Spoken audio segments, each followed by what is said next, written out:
Good evening, everyone. Thank you for coming to our orientation to middle school presentation. It's really wonderful to see such a big crowd and so many students here. So thank you for taking the time to come and learn about our excellent middle schools.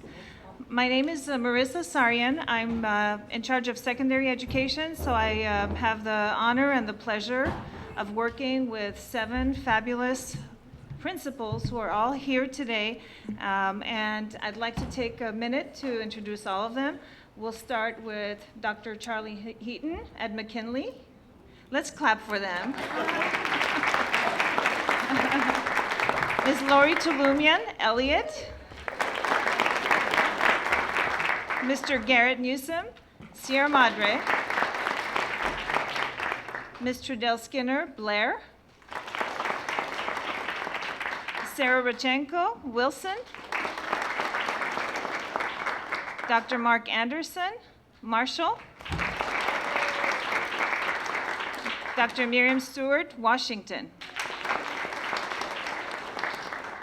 So tonight's presentation is a general presentation on all of our middle schools.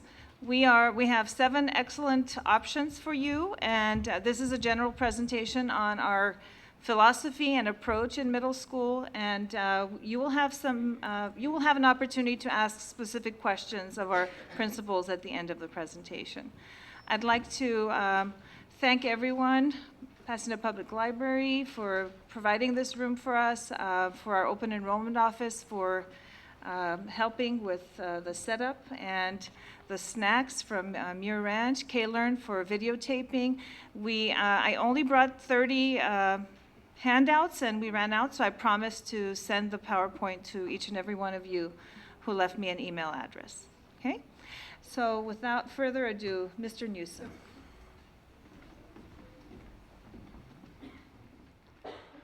Good evening, everyone, and I just want to echo what Dr. Sarian shared in welcoming you tonight. As you know, the transition into middle school, and out of middle school for that matter, is one of the most critical periods in a child's life. And so I truly salute you for being here tonight and for your efforts in gathering as much information as you possibly can to ensure your child's success as you work your way through that process. And it is a process. Tonight, you have in front of you representatives of 7 outstanding schools in the Pasadena Unified School District. Each is unique in its own way, and as we go through tonight's presentation, you'll get a little bit of that flavor.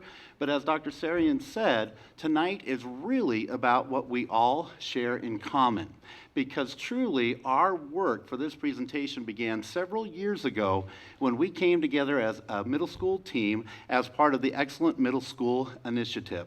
And part of that project, we spent several weeks and months, quite frankly, studying the characteristics of the adolescent child. We studied the adolescent child from the physiological standpoint, from the social and emotional, from the psychological, the physical, you name it, we studied it. And quite frankly, I think some of us even had some poignant moments in which we kind of got in touch with some of our own emotions and experiences from when we were in middle school. Once we had a firm grasp of who the adolescent child was, we then went about the business of creating middle schools that would be responsive to the needs of the adolescent child. And we identified 7 key areas that we felt should be in place at each middle school. And so no matter which site you go to, you will see evidence of these 7 key components. Number 1 is master scheduling, and I'm going to touch base on that just in a couple seconds. The second is personalization. How do we create that connection so that the child feels connected to their middle school campus the same way they did when they were in elementary school? Parent involvement continues to be the lifeblood of every single school. Quite frankly, it looks a little bit different in middle school, but its importance does not wane, and we're going to talk a little bit about that tonight. College and career education. We know that not every one of our children will go to a 4-year college or choose a career that requires a traditional 4-year path, but we want to make sure that we are providing all the support so that our students are beginning to plan for that even now. In terms of meeting all students' needs, we have a variety of students with a variety of needs, and we need to make sure that we are tailoring the schedule to each student's specific needs. providing a wide variety of student activities, because we know that the experience for the adolescent child and their development does not begin and end in the classroom. And then finally as well too, making sure that we have solid and rigorous curriculum and instruction within each of our classrooms. And real quickly, just upon the master schedule, I think the key word is comprehensive, because as we touched upon, you have a wide variety of students with a wide variety of needs.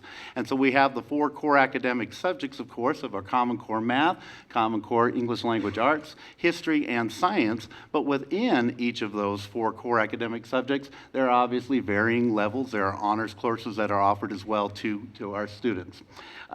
In addition, we need to make sure that within our master schedule that we are providing opportunities for ELD instruction. The needs of our English language learners do not end when they leave elementary.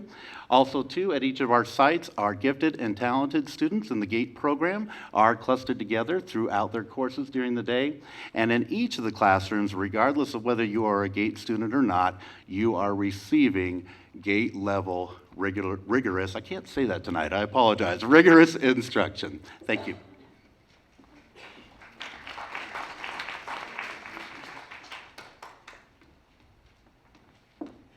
Good evening, everyone.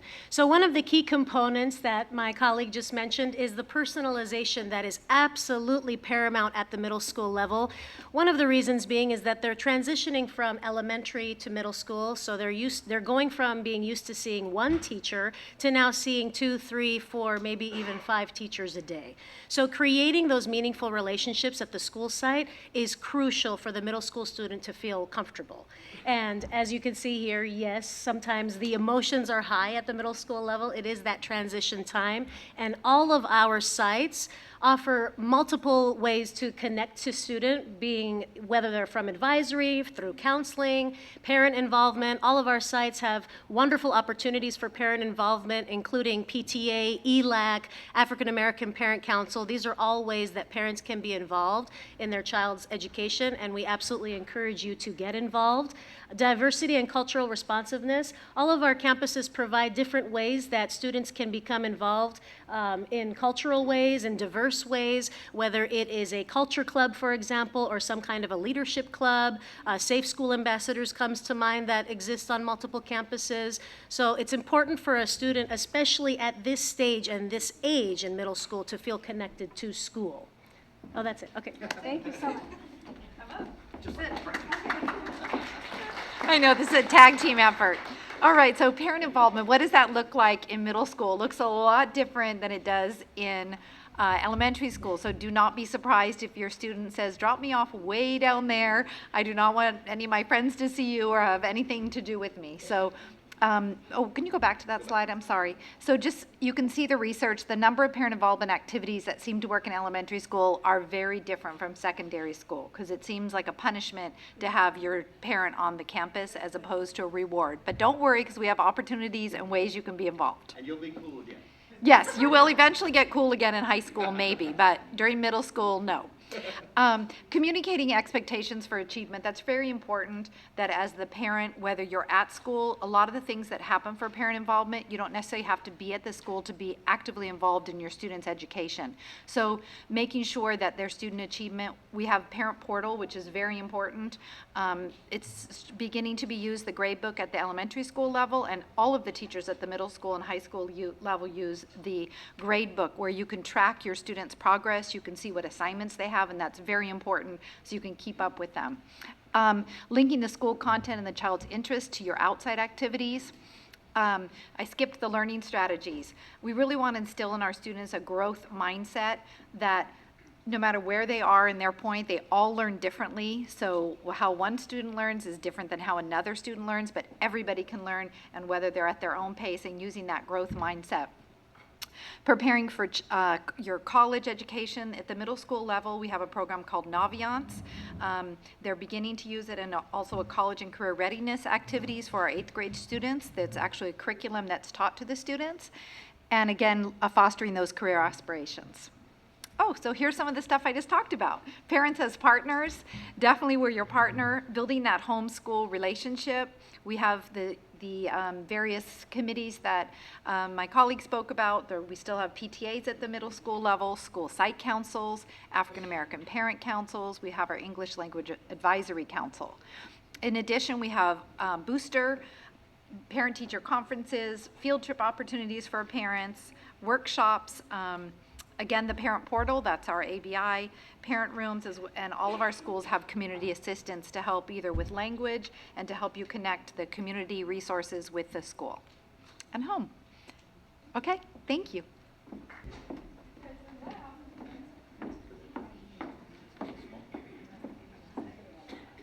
One of the major components is creating a college-going culture. College-going culture builds the expectations of post-secondary education for all students, not just the best students. It inspires the best in every student, and it supports students in achieving their goals. As you can imagine, the key ingredients in creating a college-going culture is dedicated educators. We expect that all students, underserved students, are capable of being prepared to enroll in college and succeed. We provide a range of high-quality college preparatory tools for students to use. We embrace social, cultural, and varied learning styles when developing the activities on our campuses. We involve leaders at all levels in establishing policies, programs, and practices. We maintain sufficient financial and human resources in order to make this mission happen. At the root of the college-going culture are our counselors. Our counselors meet with each student individually, no matter what track that they are on. They hang banners and brochures from community, two-year colleges, and four-year colleges. They use pennants as a decor in their offices. They hold individual conferences with students and parents, regardless of their academic level. They hold a career or college fair each year. They also host information sessions with admissions officers and attend college admission presentations. They also invite guest speakers on campus, where each middle school has a college and career lab where students can research different careers and listen to guest speakers.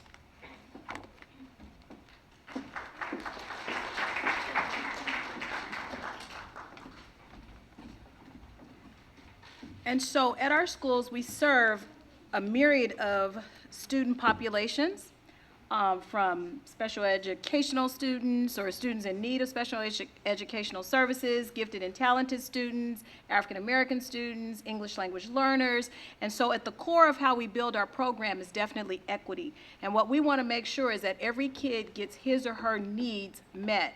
And so sometimes what that also means, in addition to the classroom activities that we provide, the curriculum, the rigorous instruction, we have just a slew of student activities. My colleague talked about the fact that having parents on the campus at the middle school level is really not that cool, and it's primarily because of some of the things that we start to offer at the middle school level. Things like dances and spirit rallies and clubs, where they don't necessarily want their parents to hear everything that they're saying, because they feel like this is a safe place to bond with their peers, to get some adult advice, but something that we can help them work through so that their parents aren't constantly asking them, so did you get that done? So did you work on that? Okay, so did you find out about your friend? So as school, we can kind of do that a little differently, and it's through the student activities that we help students develop and grow through that. Quality after-school programs, all of us have learns on our campuses, and phenomenal. For everything from chess clubs to sporting to cooking. And so we're pretty proud of the Learns program, and we all have the opportunity to offer that. And then service, learning, activities, and opportunities. So we have gardens, we have pennies for patients, we have other service type things where our students can get out into the community and really make a difference. So at the crux of what I wanted to make sure we got is equity. We build our programs to make sure that all student needs are met. And sometimes what we do is we foster that through some of the additional student activities in addition to the classroom instruction. Okay.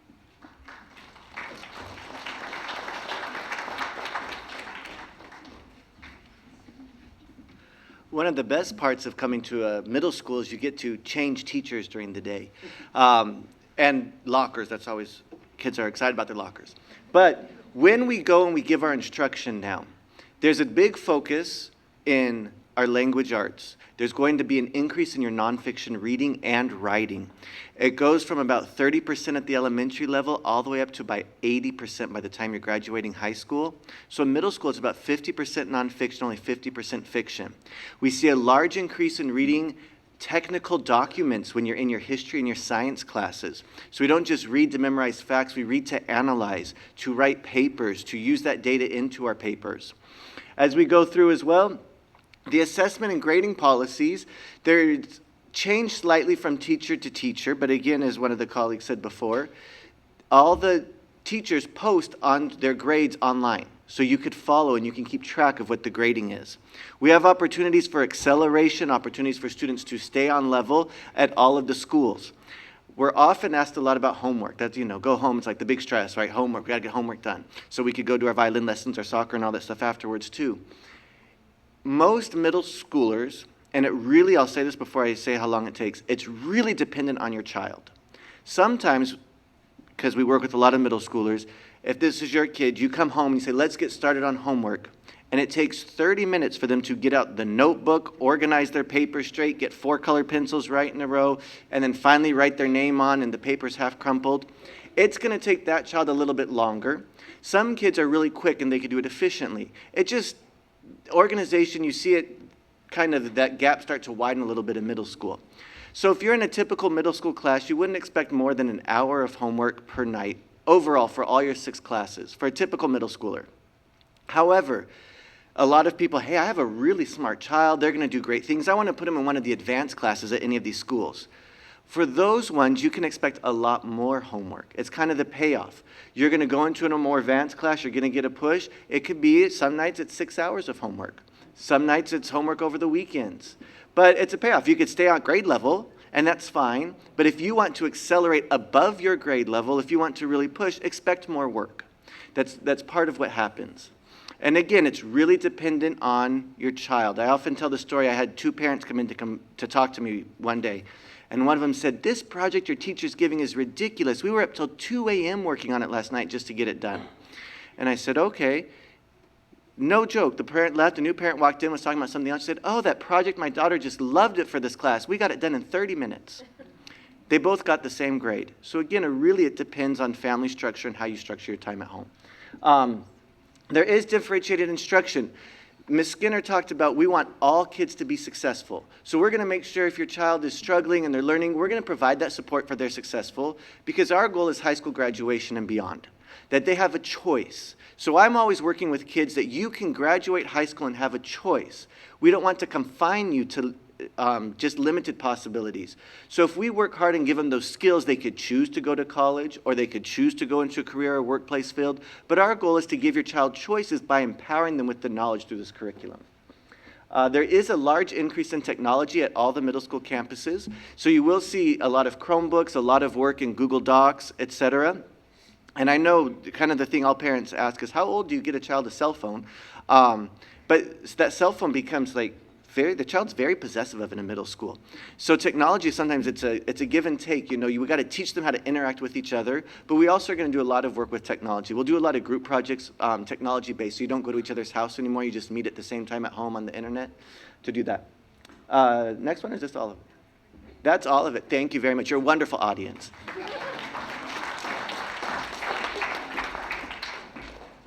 Good evening, everyone. I'm Charlie Heaton, principal at McKinley, and we're going to wrap up our presentation. There's a few things I'd like to highlight for you.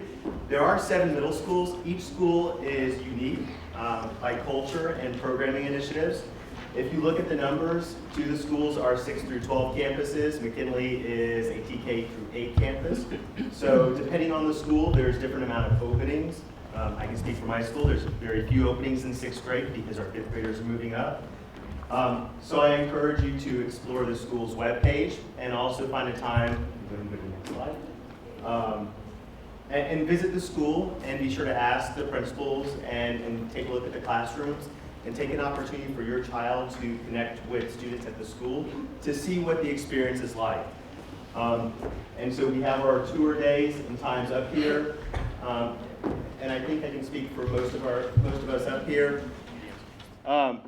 If there's a time that doesn't necessarily work for you, if you call the school and speak with the front office or the community liaison, perhaps we could find another time for you to tour the school. The questions that we'll answer now pertain to all of our schools. We'll be here after the presentation for you to talk to us individually.